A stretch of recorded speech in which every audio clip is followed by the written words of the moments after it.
Well, I remember, as far as I remember, even as a child, I was fascinated by the story and the appearance of the Fokker triplane. I always wanted to make one, starting as a model and later on, possibly, in the real one. For the entire century since man first took to the air, the armies and the air forces of the world have exploited the space above them to take their military ambitions into a new dimension.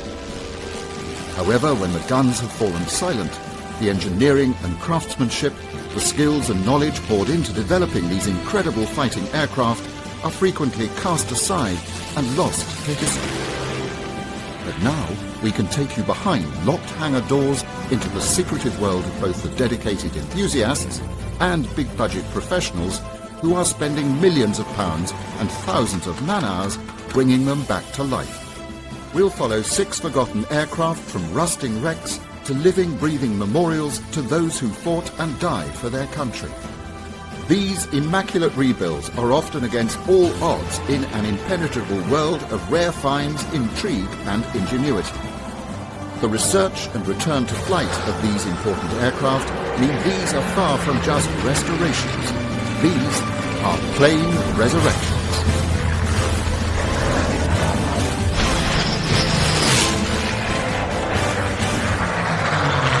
One, beloved of every model kit builder. It was, in fact, the brainchild of a native Dutch national, Anthony Fokker, a wheeling, dealing aviation design maverick from the turn of the century.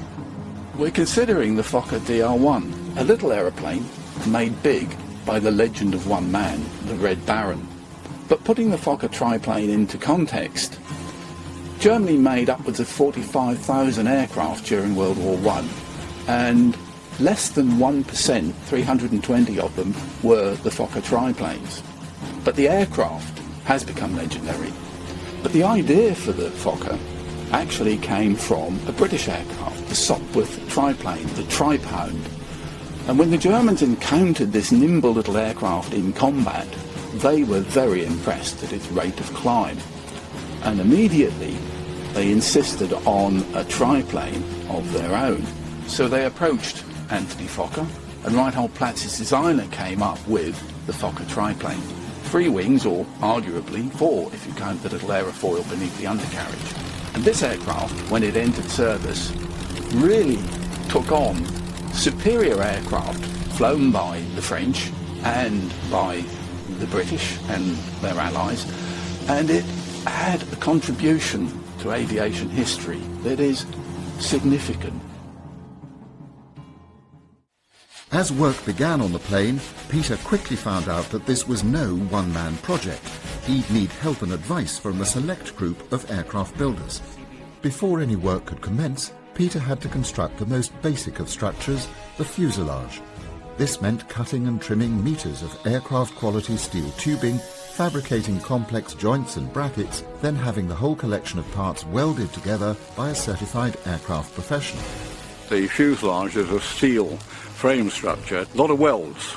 So each one of those welds has to be individually inspected to make sure that it's a sound weld, that there are no cracks or corrosion in any of the welds.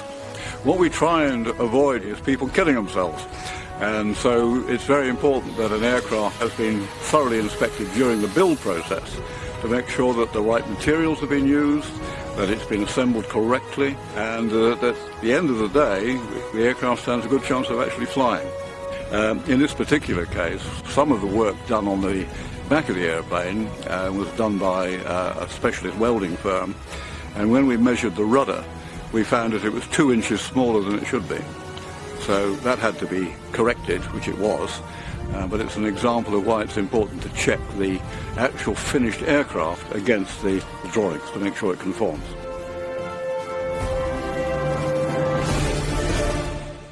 I had to see that there are other English pilots building the German triplane, and that encouraged me to build one as well. For example, if I would have been here on my own, I would not have done it. But I've seen there are 2 or 3 other English pilots building a German plane, a German triplane, the most iconic plane I think there is. But that showed me that there's a fascination about that, which is not wrong. And that's why I think this is fantastic to do, because I always wanted to do one, and I found it so so, I wouldn't say easy, but so accommodating that here in England people have got a long tradition of building their own aircraft, and you are given the facility to go along. For example, in Germany it would be so difficult to build your own triplane without many problems, and I was so fascinated by it. That's why I think it's not a dream, I can make it come true.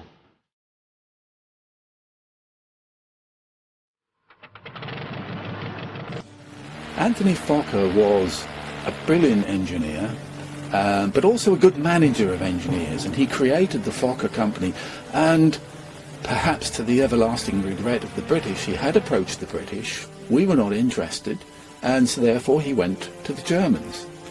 And his first most successful aircraft was the Dreidecker, the Fokker Scourge, the monoplane. He then came up with a series of different aircraft.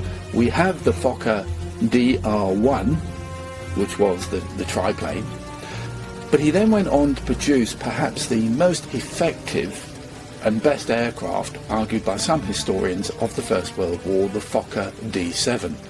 And this aircraft was so good, it was the only aircraft type designated in the Treaty of Versailles as part of the reparations.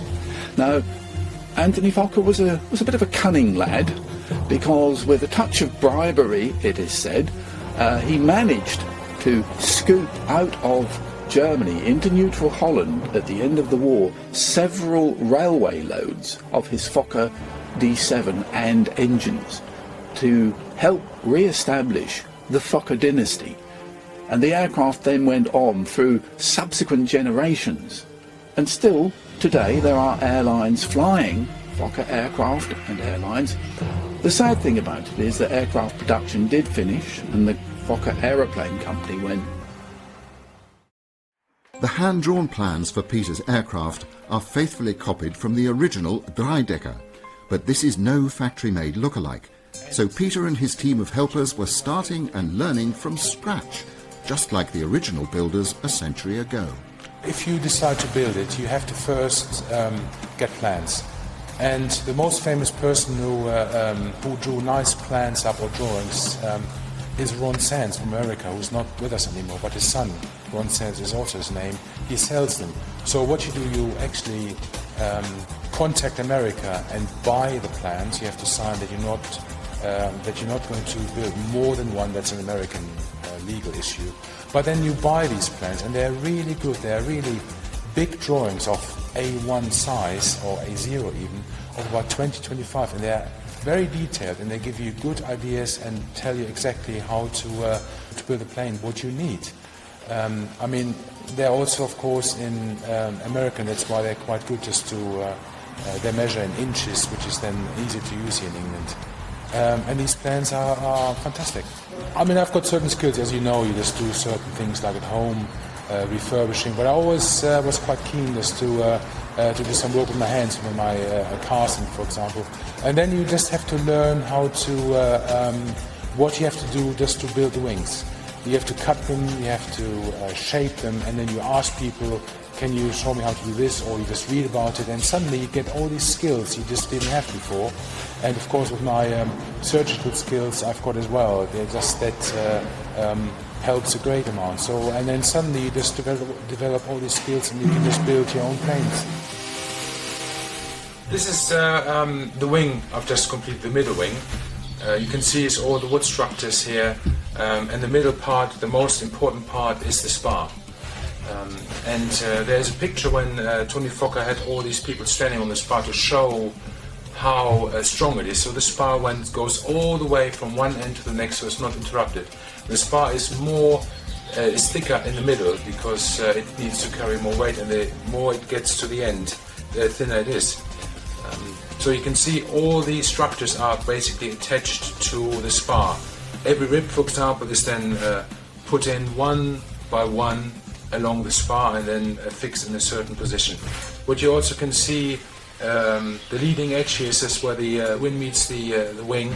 This is quite thin plywood, about 1.5 millimeter. And you can see plywood usually is quite straight, but this is now almost 180 degrees bent. So this was quite a challenge for me to shape that plywood into the shape it needs to be. And to do that, you have to take a plywood sheet, cut it into the correct size, and then you have to wet it. You have to leave it in the water for almost a day, so it really soaks all the water up. And then once the next day, when it's all soaked up, you take the spar and fold it round the wing and fix it in place so it's actually just in the way it should be. And then leave it for about a day or two to dry. And then afterwards, quite magically, when you take all the straps off, the plywood then stays in the shape you have created it. So it's very interesting how they even did this in the First World War. They have done this exactly the same way, and I find it absolutely amazing how nicely the plywood stays in that shape, because we know all the wings were all done with wood. They didn't use any metal, so all this is wood. Because of that, this was a very vulnerable structure in the First World War. When hitting the deflector plates, hopefully wouldn't hit him, but that gave him a tremendous advantage, and within a couple of weeks he had destroyed a number of German aircraft, startling the Germans. But unfortunately, Garros was forced down behind enemy lines by ground fire, and this crude deflection plate system was captured. And the Germans took it to Anthony Fokker. He looked at this Roland Garros system and he created the first successful synchronization. That was a tragedy for many, many of the young British and French airmen, because putting this onto a Fokker aircraft called the Dreidecker gave the Germans a fighting machine that we could not touch. Now, Fokker fodder were the young men who went to try and challenge this aircraft, and in the worst period of the Fokker scourge, we were having to protect by as many as 12 protecting aircraft for one reconnaissance plane. Having completed the top and middle wing's wooden structure, Peter is nearing the end of the tedious job of rib building. Yes, the ribs, there are so many when you look at the wings, because they're all more or less shaped very similarly. So you have to then make a template, and you put the template on the plywood and cut it out, and you have to do it again and again and again, because you've got so many ribs to do. So that probably took me about 6 months just to cut the wood out, just to make the ribs, and then just to cut and shape the other part of the wings. This rib is for the lower wing I want to do, and as you can see, there are holes in the ribs because they were not daft in the First World War. They wanted to save weight, so not to carry any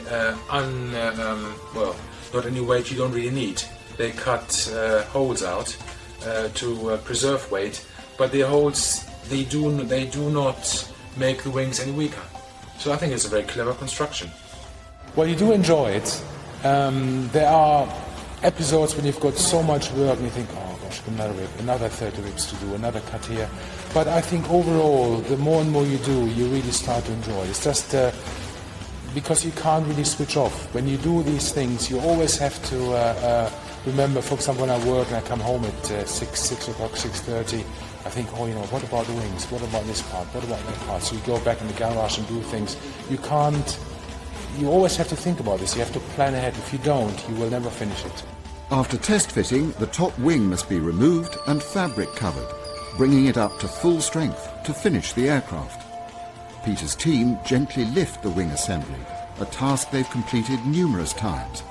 However, on this occasion, there's a hitch. The lifting straps suspending the wing inexplicably loosen, pitching the precious woodwork towards the floor. Excessive stress on any part could distort the wing disastrously, and if it falls, months of work could be wiped out. Fortunately, there are enough hands in the team to stabilize the wing with only minimal damage. Because we had to really stop it from falling down on the floor, one of the cotton bands broken off. But, this is quite easy to repair, really.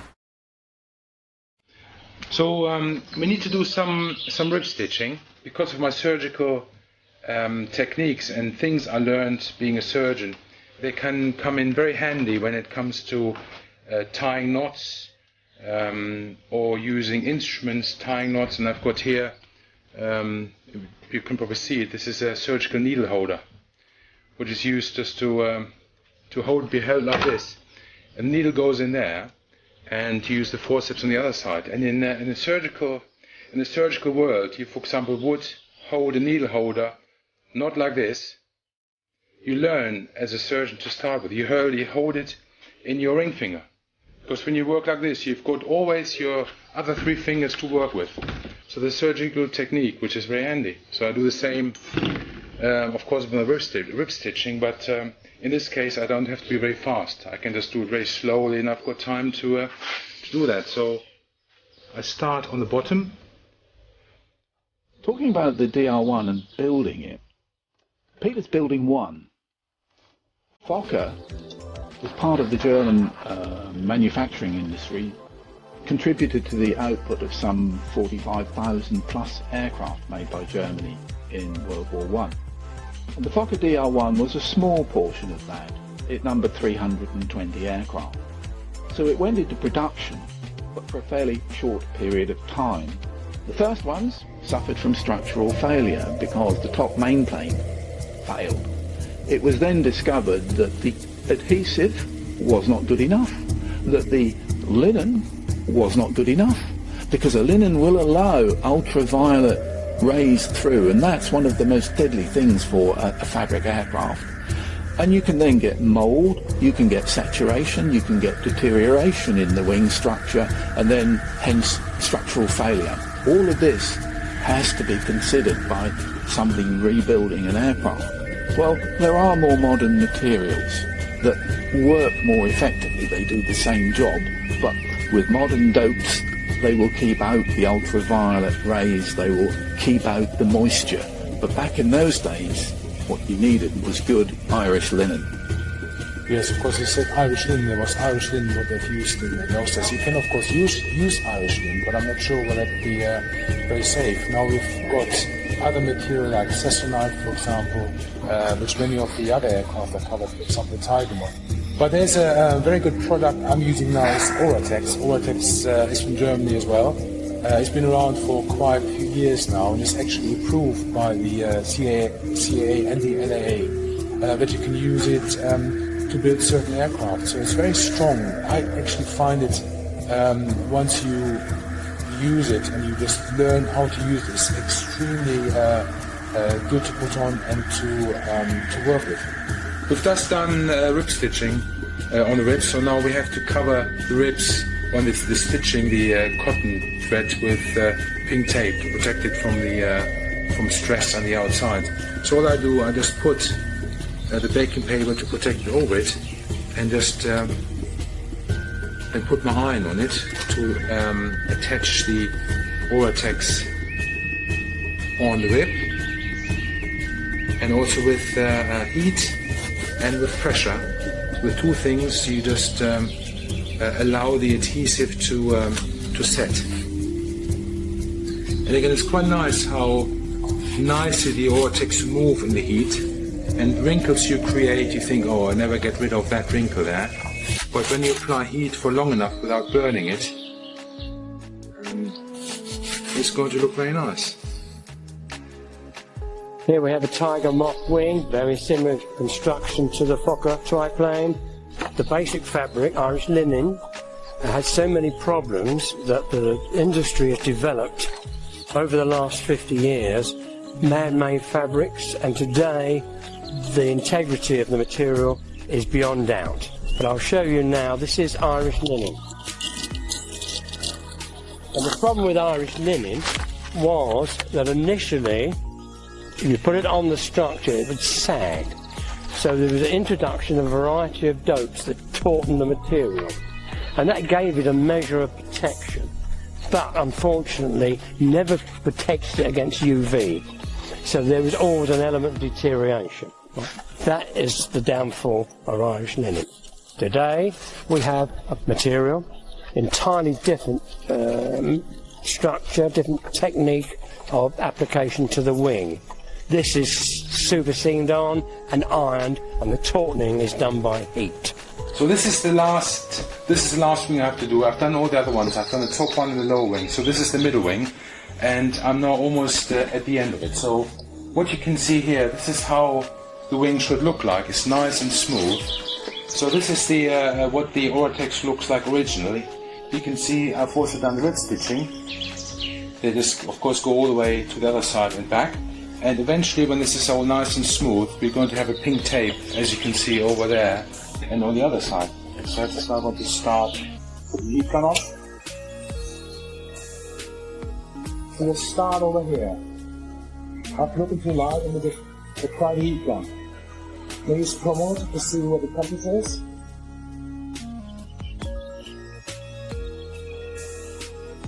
Because if it gets too hot, it will just burn.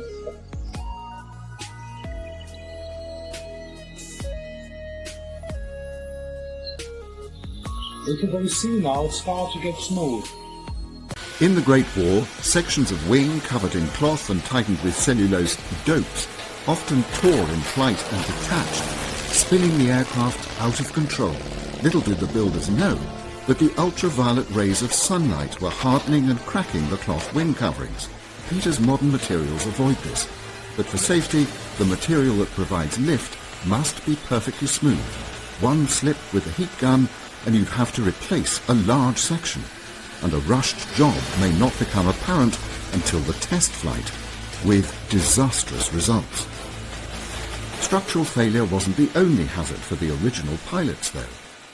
Yeah, well, there's not much protection from being fired at in these aeroplanes. You've just got a thin linen covering the airframe, so the bullets will just go straight through those. There's no armour plating. You've got a fuel tank in front of you, so an incendiary bullet through that and you'd be a flaming wreck. It must have been quite terrifying. There was a fear of fire as well for these young men. Mick Mannock, one of the British aces, top-scoring British aces of World War I, took a revolver with him. And when asked by one of his comrades, what was that for? They didn't need to shoot at the enemy with revolvers anymore. He said it wasn't for the enemy, it was for him. Because parachutes had not been available to anybody, which is why Mannock carried his pistol. This fear that many of these young men could see when they set an enemy aircraft on fire. The choice would be burn or jump. And you jumped without a parachute, and the sight of a man leaping out of an aircraft, arms and legs flailing as he hurtled to earth, would have terrified anybody, even if you were the person that had shot him down, because you knew one day it might be you having to make that choice. In Germany, when you grow up, like I did, you never really talk about the past. Not as such as, for example, you see all these TV programs and history. My grandfather did this, my grandfather did that. In Germany, you just don't, because you are told that's something you don't talk about. But amongst the family, we do talk about things. I remember that my aunt told me that she says that some of my relatives actually served in the Luftwaffe in the First World War. And I cannot remember what she said exactly what they did, but they certainly were attached to that. But that's all we really talked about. We didn't really bring up any details. Even the pictures we used to have, they just suddenly disappeared somewhere. So it's a bit sad, but I think I still remember that there was some connection to the First World War. I even remember, for example, my grandfather. My mother told me he used to be a lorry driver in the war, and he was captured by the British forces, and he was a prisoner of war in England. My other grandfather, from my father's side, he used to be a dentist. This is my grandfather, Heinz Bolgermann. This, what you can see, is his German medical thesis he did in 1935. And you can see his picture here when he was drafted into the military in 1940, and he worked as a dentist at the military hospital in Oslo, in Norway. Unfortunately, he developed appendicitis in Oslo in the military hospital, and he died of appendicitis and sepsis. So it's quite sad, really. But just for me to honor his name, I wanted to have this his medical thesis and his picture in my surgery. When we get older, we realized these young chaps, they were sometimes in their 20s, and they were all thought they just doing the right thing, and they were really getting into the aircraft and flying, and many of these pilots never landed, they died as they're doing all these fights in the air.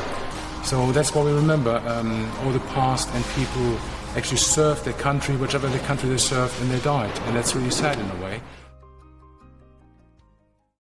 When you think of World War I aircraft, thoughts immediately go to the Red Baron and the Fokker triplane. And the Red Baron was, like many of the airmen of that time, an ex-cavalryman, because there was a certain similarity, it is said, or was said at the time, in the control and riding a horse and in flying these little aircraft. When he was beginning his career, he served under one of the two foremost and earliest of aces, Oswald Bolk, Max Immelmann. Now Bolk wrote up for the first time what was called the Diktat on aerial fighting, and von Richthofen became a follower of that Diktat and developed it. And basically what it said to fighter pilots was, you used the sun, you would go in from behind, you would use height, you would in its essence creep up and assassinate your opponent. Von Richthofen didn't take unnecessary risks as a norm. What he would do would be assess a situation, and then, using the Dicta Bolk, would determine which way to attack. In his flying, he scored some 80 victories, but it has to be remembered that only 19 of those 80 were in the Fokker triplane. What lifted it into legend was the fact that he was killed in a Fokker triplane in April of 1918. As we know, when you read the books about the Fokker triplane, the story about Manfred von Richthofen behind it was that this aircraft is the best known aircraft of the last 100 years in any country. And that's why you are so attracted by it. I mean, there are things like other German aircraft, like Messerschmitt or the Fokker Wolf, for example. They are really very famous. But it's just this flair and the color about the Fokker triplane, which is absolutely amazing. It's also the story behind all that. What really hooked me also as such was that Manfred von Richthofen was almost behaving like a knight, because he had this honor. There was this, every pilot in the First World War was individual. They all had different colors, they all had different names. So it's this color, the shape, and the history behind all that is just absolutely fascinating. Von Richthofen is renowned, of course, for being the Red Baron, his aircraft being painted bright red. That was a distinguishing feature, because think back to those days, you didn't have radios. Signals were by hand, identifying aircraft in a whirling, tumbling combat. You needed to have something that would say, yes, that's red, that's my leader, that's the Red Baron. Equally, others would adopt patterns of red or different colours, as you can see here. You know, many colours that would show that that was your particular unit, that aircraft was friendly. So it was vital then. It was a morale booster in the sense that many of them painted on their aircraft good luck symbols or faces. Voss, for example, flying a triplane, had a little face painted on the engine cowling. This would be why you would see so many colours. This is the Vortex cover, and this is called, I think they come in 6 or 7 colours, but this one is called Fokker Red, and you can see why, because Fokker's plane was red, so that's why it's quite distinguished. It's a Fokker Red. There are quite a few triplanes around here in the country. They are not red, because originally there was only one red triplane in the world, which was Manfred's plane. But because I've got some of my relatives were in the Fliegertruppe in the First World War, so I think if anybody's got a really right to have a red plane, I think it should be me, really. So for me, there was never really a question to have a nice, bright red triplane. I was building the plane, and over the years, my son suddenly said, well, There's actually a way you can buy the title Baron, which is from Zealand, which is out of the English territory, and they've got a royal family. So I thought, for fun and for my aircraft, I buy the title Baron or Baron. So I'm actually officially my title is Baron Peter von Brüggemann, which is nice. But I wouldn't use it for anything else like credit cards. It's just for fun, and it's going to be on my plane. So I'm actually, my patients already, they're calling me Red Baron or the Flying Doctor, because they also see the fun in it. Von Richthofen's aircraft was equipped with Spandau machine guns. I think the technical term would be 0815s for them. Twin machine guns firing around 500 rounds a minute. They were there, bluntly, to kill. To keep air superiority or gain air superiority. To help the army by using that superiority to lift the lid off the enemy's movements through aerial reconnaissance. And the drawings are also the drawings for the guns, the size, and you can make them. But now we have these fire mechanism, and that works with oxygen and propane gas. It sounds a bit strange with propane and in the aircraft when you fly. Is it safe or not? But it is actually. This is a replica MG0815 I built, and in it is an LPG gunfire system. In a nutshell, I'm injecting oxygen and propane into a cylinder with a spark plug, and it makes a lot of noise. Can't actually fire anything, but makes the gun simulation noise, which we use in battlefield reenactment and has been used in films since the 1950s. I'm going to put a similar unit into Peter's guns. So obviously this is one gun, but he's going to have two. The gas lines are actually hidden in the ammunition belt. On Peter's aircraft, that won't be necessary because the ammunition belt was actually hidden in the chute anyway. I'm just going to test fire this gun so you can get a little bit of an idea of what it's going to sound like. Although please bear in mind, there's going to be two of them.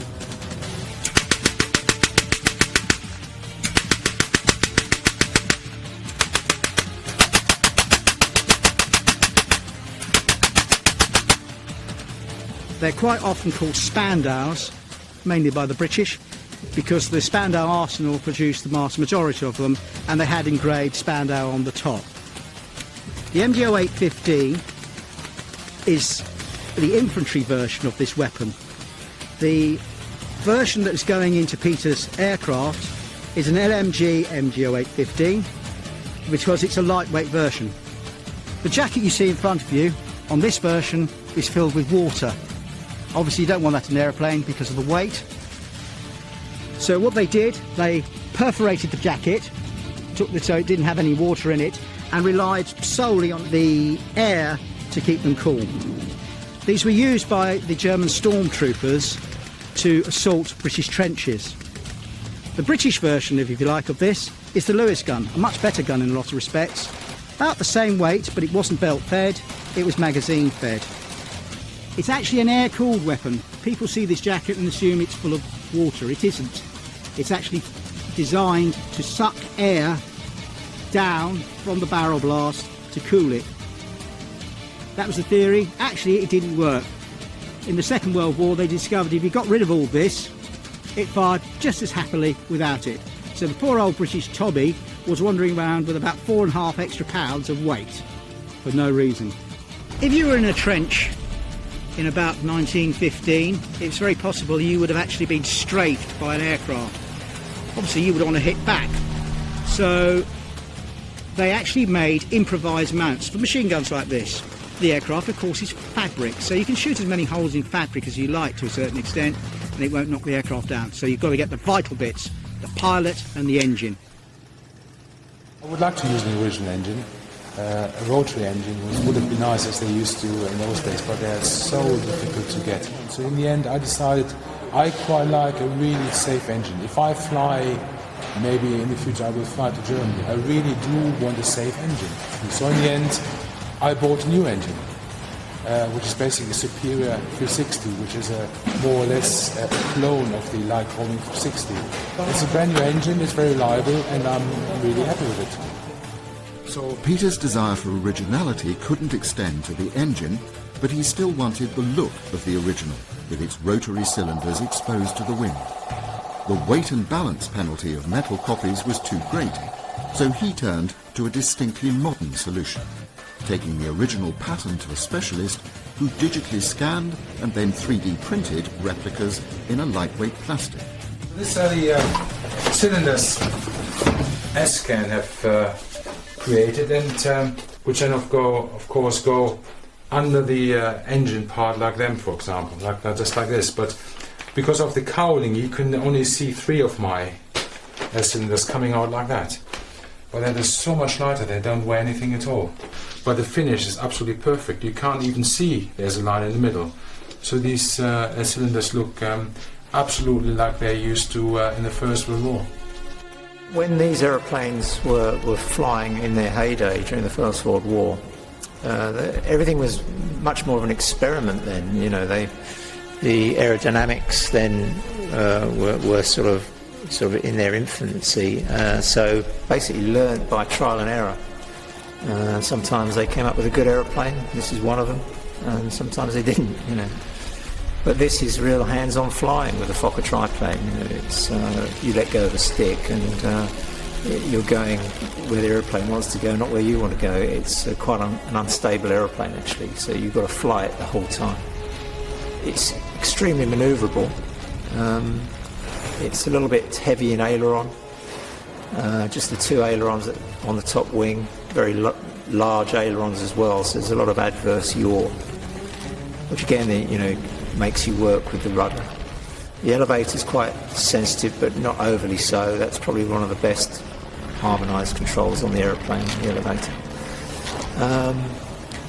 It's drafty. There's a lot of noise from the engine. You're being buffeted by the slipstream from the propeller. So yeah, I wouldn't say it was the most comfortable aeroplane to fly, but it's great fun. It's really enjoyable. I think one thing is really not to be arrogant, just to realize this is a difficult aircraft to fly. You ask people, you just find out what does it do, what don't you do. And we know certain things, you don't land it in the crosswind, we know that. But it's just you really have to be on your toes, and you really have to ask all the people who fly one what to do. That's why so many young pilots in the First World War lost their lives even when they tried to fly it. So that's what you do, you have to step back. Just to prepare myself more, I then started to fly the Tiger Moth. So I've got a share in the Tiger Moth, because the Tiger Moth is not absolutely the same, but it's very similar. Because you've got a tail skid, and the way the Tiger Moth behaves is very similar to my aircraft. So now I've got quite a few hours on the Tiger Moth. I feel quite comfortable flying it. So I can see myself now actually flying this aircraft as well, which took quite a while for me to realize, you know, you're coming to the end. Peter has prepared himself for his Fokker by flying a vintage Tiger Moth biplane, but he's constantly aware of the dangers ever present with old aircraft designs. Even on a simulation of the route he'll take on the triplane's test flight, freak wind conditions force him to make a precautionary unscheduled landing with our cameras on board.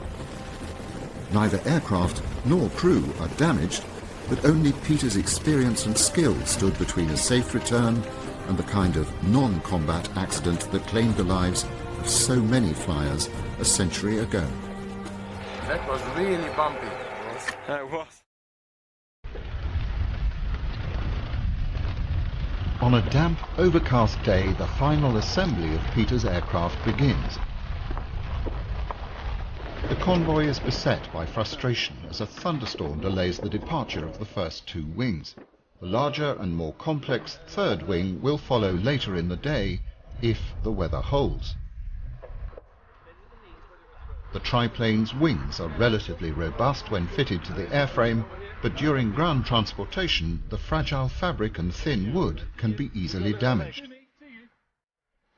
Peter's crew and family lift their precious cargo into the safety of the hangar, as, for the first time, all the pieces required to build a flying example of the Fokker are gathered in one place. Job's good. Job's good. Is that all right?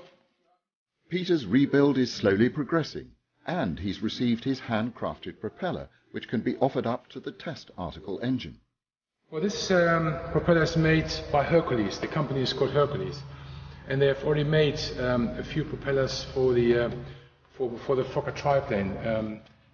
for exactly the same engine I've got, because you've got different engines and you've got different propellers for different engine sizes. They've done a really good job, and you look at the different layers of wood. It's the way they cut it and they glue it together. It's just a science on its own. And these things are, I think they're absolutely beautiful. Just perfect, just the way it should be. So all we need to do now is just to paint the cowling. Peter's keeping up his flying hours, but the unpredictable European weather is taking its toll in just the same way it grounded the pilots of the Great War. His friend Captain Bond is flying his Dreidecker, but Peter's triplane has yet to feel the wind beneath its wings. As a working doctor and surgeon, the autumn months in Britain pile on enormous pressure, and he can only manage to spend time on the aircraft in the unheated hangar when work and the weather allow. For absolute safety, Peter plans to remove his engine and send it for bench testing and final fine-tuning. With the engine and the upper wing sections removed, this will give him a chance to tackle the huge job of covering the fuselage. On the final fine-weather flying day before what's predicted to be a freezing winter, the rest of Dr. Bruggemann's flying club are in the sky, but he can only look on, frustrated from the ground. The doctor is very busy, and at the moment we've got winter, even though haven't got a black flu epidemic. Still, so much job and so much work to do. I hardly had any time to work on my aircraft. Even though I did a bit, I just now covered all the wings, and they're going to go on soon. And we're still waiting now for Norvik to get the engine ready, so we can put the engine on and get everything together and put the propeller on. But it's just I want to do a lot more, but I can't, because I'm just obliged just to finish my job, really. You can see I provisionally cut out the Oratex cover for the whole of the fuselage. Just the top, the side, and the bottom is already covered. It's already glued in, and on the other side as well.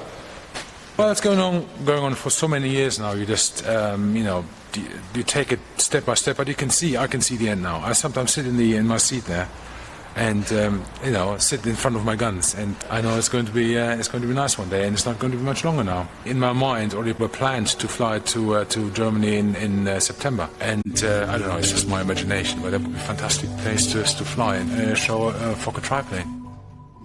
Despite making good progress with the fuselage, Peter is resigned to the fact that his plane won't fly until the following spring.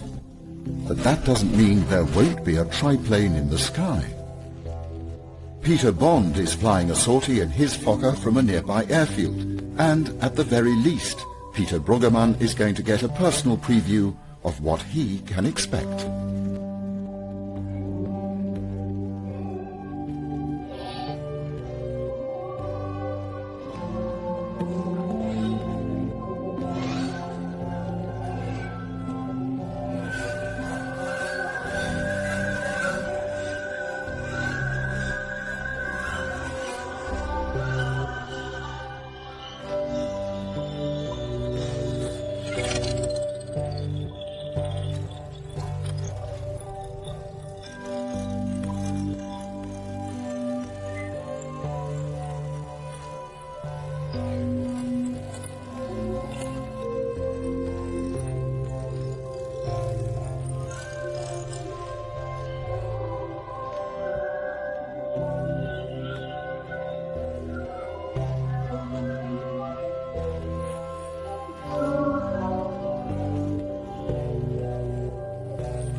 Yeah, he's just taken off Shipton. I assume there he is. Yeah, I can see the three wings. Oh, it looks fantastic. It's the wind is just right.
seeing Peter's aircraft, it's a tremendous tribute to the airmen anywhere where that war raged and young men took to the heavens in flying machines.